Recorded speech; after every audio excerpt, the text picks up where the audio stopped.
We are opposed around the world by a monolithic and ruthless conspiracy that relies primarily on covert means for expanding its sphere of influence. It is a system which has conscripted vast human and material resources into the building of a tightly knit, highly efficient machine that combines military, diplomatic, intelligence, economic, scientific, and political operations. Its preparations are concealed, not published. Its mistakes are buried, not headlined. Its dissenters are silenced, not praised. Americans, mobilize. Stand together, stand tall. Tell the government you're mad as hell. No longer cooperate with the government.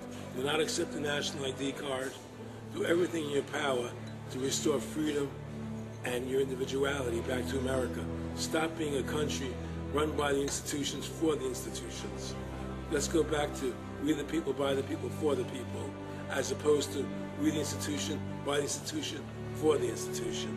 Stop being scared. We have to stand up and do what's necessary to take back, to stop these bankers, these elite, this government full of lies, congressmen full of liars. As Iraq veterans against the war, we are resisting an occupation we once risked our lives for.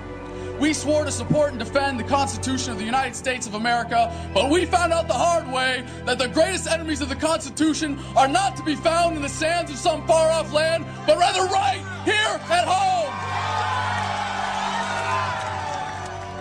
When injustice becomes law, resistance becomes duty.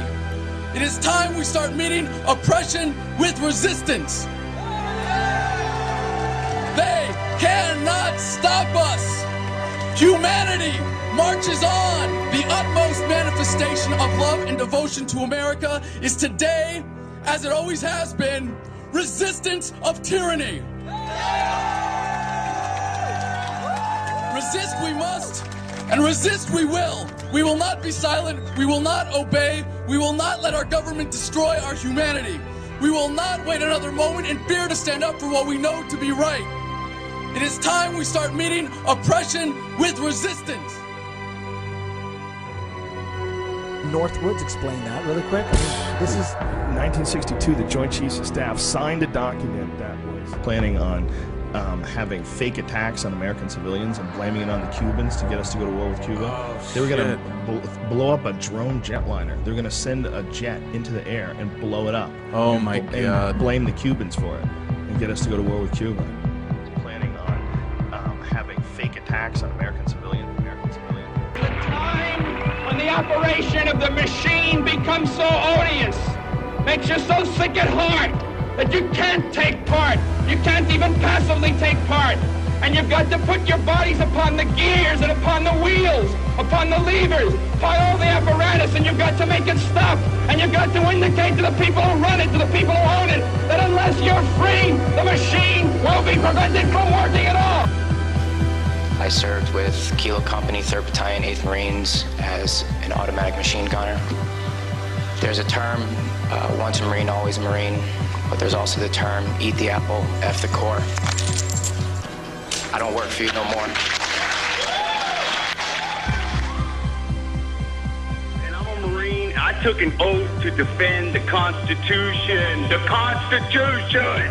I didn't take an oath to defend these banksters. And I guarantee you, all you devil dogs out there need to rise up and take over this country and defend the Constitution against these punks. Okay, I'm sick of it too, Alex. You know, I'm a Marine, but I'm sick of this. You know, they're using us and they're sucking us dry and they are destroying us.